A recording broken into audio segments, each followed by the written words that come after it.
सर्वे भवन्तु सुखिनः, सर्वे सन्तु निरामयाः। मानव जीवन दो भावनाएं हैं, स्वार्थ भावना और परहित भावना।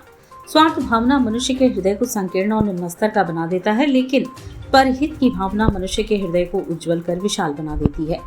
दूसरों के दुख दूर करने से स्वयं में आनंद का आभास होता है। परमात्मा को भी ऐसे ही मनुष्य अत्यंत प्रिय होते हैं। इस प्रकार की प्रार्थना करने वाले मनुष्यों की रक्षा स्वयं भगवान करते हैं। हमारी सनातन परंपरा भी इसी आधार की पोषक है। यही भारत देश की शक्ति है। विश्व में हम इसी आधार पर अलग हैं।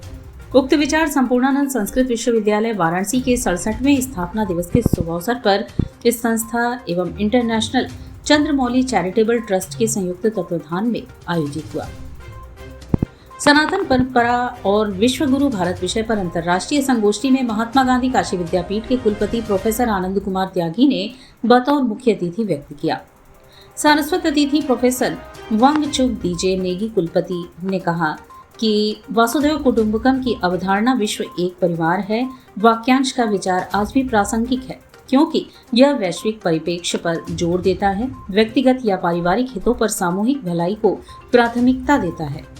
यह दर्शन सिर्फ भारत के पास है, अन्य देशों में नहीं है। इसके साथ ही प्रतीत्य समुत्पाद का चिंतन करना चाहिए, जिसे आश्रित उत्पत्ति या प्रतीत्य समुत्पाद के रूप में भी जाना जाता है।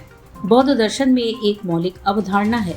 विश्वविद्यालय के कुलपति प्रोफेसर बिहारी लाल शर्मा ने स्थापना दिवस समारोह की अध्यक्षता करते हुए कहा कि इस संस्था की स्थापना अंग्रेजों ने 1791 ईस्वी में भारतीय ज्ञान परंपरा के संरक्षण और संवर्धन के लिए किया, जो कि देव भाषा संस्कृत के अंदर निहित ज्ञान के संस्था के अभ्युदय एवं उत्थान के लिए यहाँ के आचार्यों, विद्यार्थियों, अधिकारियों का बहुत बड़ा दायित्व है, जिसे सभी के उत्थान के लिए संकल्पित भाव से आगे बढ़ाना है। भारतीय ज्ञान परंपरा को वैश्विक स्तर पर प्रतिष्ठित करना है। यह धरती अर्पण, तर्पण, समर्पण, साधना और उपासना की परंपरा है। हमें मिलकर इसे स्थापित करना है। यह स्वार्थ से सर्वार्थ की परंपरा है, जिसे अपने जीवन में उतार कर चलने की जरूरत है। सेमिनार में इटली से डॉक्टर लूसी गेस्ट, स्पेन से मारिया लुइस, डॉक्टर एंटीनोला म्यांमार से डॉक्टर रामचंद्र आदि ने अपने विचार व्यक्त किए। महनीय विश्वविद्यालय की स्थापना चैत्र शुक्ल द्वितीया सन 1958 में हुई थी। वैसे तो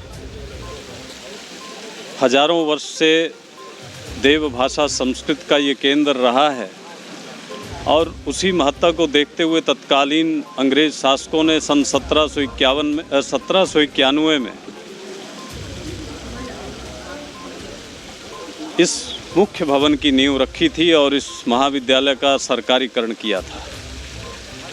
लेकिन स्वतंत्र भारत ने उस महत्व को पहचानते हुए सन 1958 में इसकी रचना की।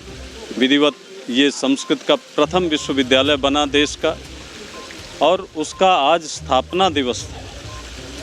जिन उद्देश्यों को लेकर के हमारे आचार्यों ने इसकी संकल्पना की थी, तत्कालीन सरकारों ने इसकी संकल्पना की थी, उन उद्देश्यों पर संपूर्णानंद संस्कृत विश्वविद्यालय परिवार के सभी लोग अडिग हैं और उन उद्देश्यों की पूर्ति के लिए कृत संकल्पित हैं।